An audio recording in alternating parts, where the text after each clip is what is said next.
In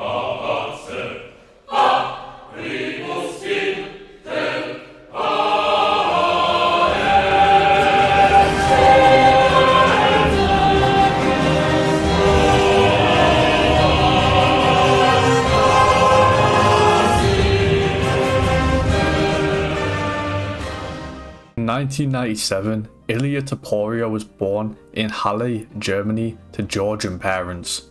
His first contact with combat sports was at school, where he started practicing Greco-Roman wrestling with his brother Alex. In 2003, when he was 6 years old, the Topuria family moved to Georgia, where Ilia and his brother practiced Greco-Roman wrestling even when they moved. Now, like I said, Ilia was only in Germany for about 6 to 7 years, so he's openly said he formed real no attachment to his country of origin. This explains why he doesn't consider himself German, and why even in the UFC, the flags and countries that he reps are Georgia and Spain. Now, in the early 2000s, life in Georgia was pretty fucked up to say the least, okay? One of the biggest post-Soviet success stories and a must-visit destination in the current state of time. Back then, Georgia was only starting to recover from the economic shock of the collapse of the USSR and the aftermath of the so-called quote-unquote dark 90s. Especially in the beginning of the process, the country was plagued by poverty and corruption, and the only thing harder than finding work was trying to establish some sense of normability for people. Now, Ilia would spend about 8 years in Georgia, okay, but it just wasn't the right fit for his family. Life was real fucking tough, okay? Now, at 15 years of age, Ilia and his family would end up moving to Spain, the second country he decides to rep in the UFC. Why Spain? Well, to be honest, it was just kind of one of them. You want to get out of Georgia, go wherever the fuck you can get, you know what I'm saying? Now, in 2012, when Ilia did move to Spain, he would begin practicing MMA as a whole at the Clement Club gym, where he grew as an athlete and as a person.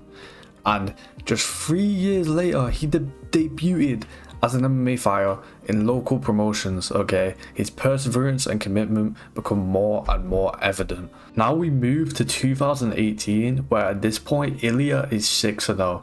Yes, his journey to the UFC began, and honestly, the journey was pretty easy. Not even because compared to like other people in the regional scene, he had easy opponents. Just because Ilia fucking breezed through them, okay? And in 2018, Ilia became the first Georgian black belt in Brazilian Jiu-Jitsu, along with his brother Alex, okay?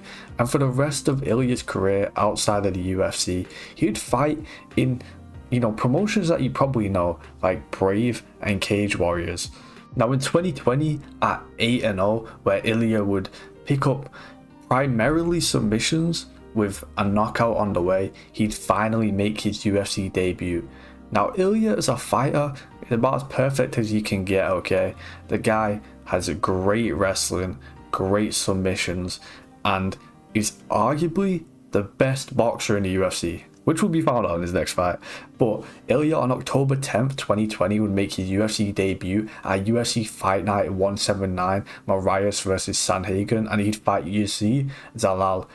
This was the first fight in Ilia's career that went to a decision. He'd win the fight pretty easily, and he'd fight only 2 months later against Damon Jackson, who is actually like a name. Like, for your second UFC fight, pretty decent guy to fight. And Ilia would spark this guy out in about half a round actually. 2 minutes and 38 seconds into the first round, he'd completely sparked this guy out. But this wasn't Ilia's coming out party just yet, as this would actually come in his next fight versus Ryan Hall. Now, if you're unaware of who Ryan Hall is, pretty much he's this jiu-jitsu guy who was on Tough, showing crazy jiu-jitsu, showing pretty much nothing else, but he was extremely inactive in the UFC, and he won any fight he had in the UFC. He was also a very glazed fighter by Joe Rogan, but he's a name, someone who people definitely know and definitely knew. And for this entire fight, he was going for Imanari rolls, and he was failing. Ilia was defending him, and then Ilia would go on to knock this guy out cold, getting his second KO in the UFC.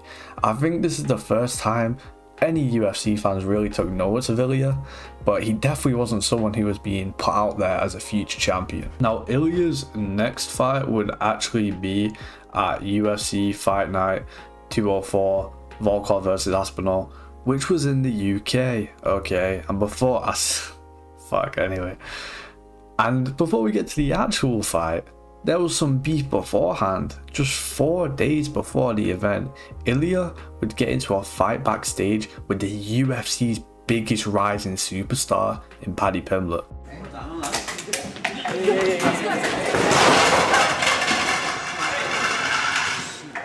That shirt. Fuck you, bitch. Fuck you, bitch.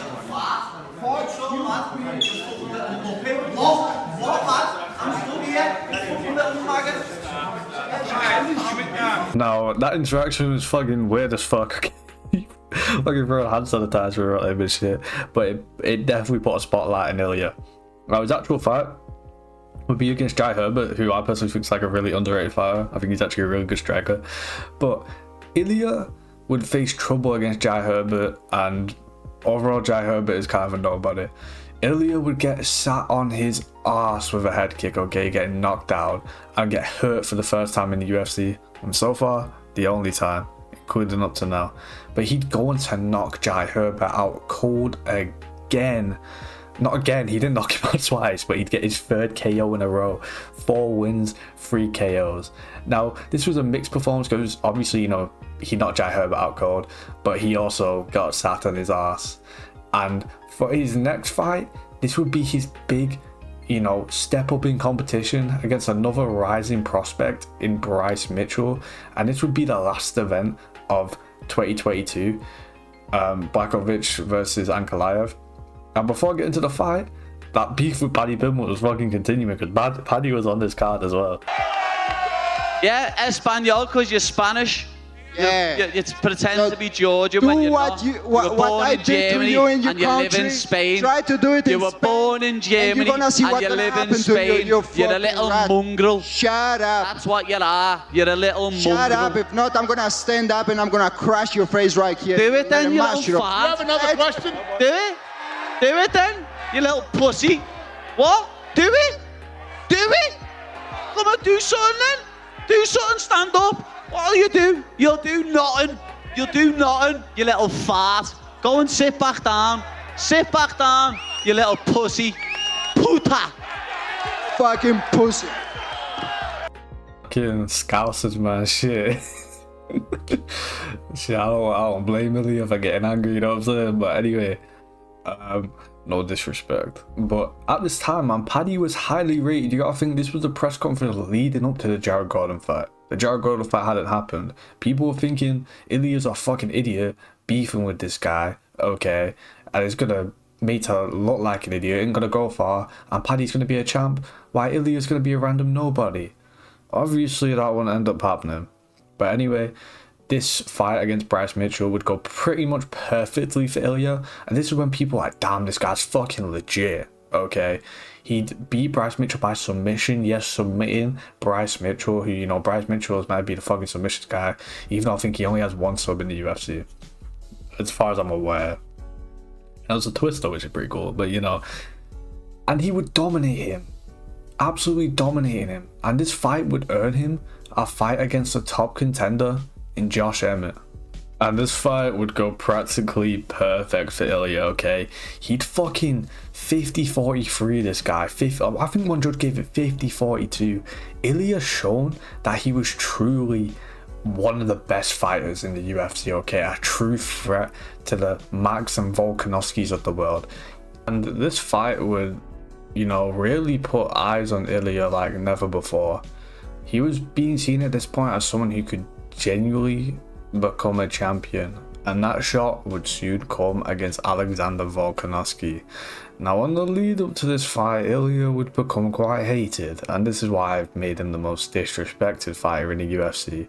People seem to forget how good Ilya actually is because they don't like the guy. Personally, I don't like him. I want Max to beat him, okay? But I might fucking end up picking Ilya, I'll be real.